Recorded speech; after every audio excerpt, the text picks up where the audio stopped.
Hey guys, welcome back to my channel. In today's video, I'm going to show you how to fix speaker not working in iPhone.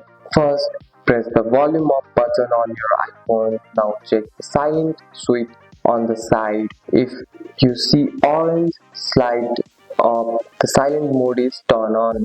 Switch it off and test the sound again.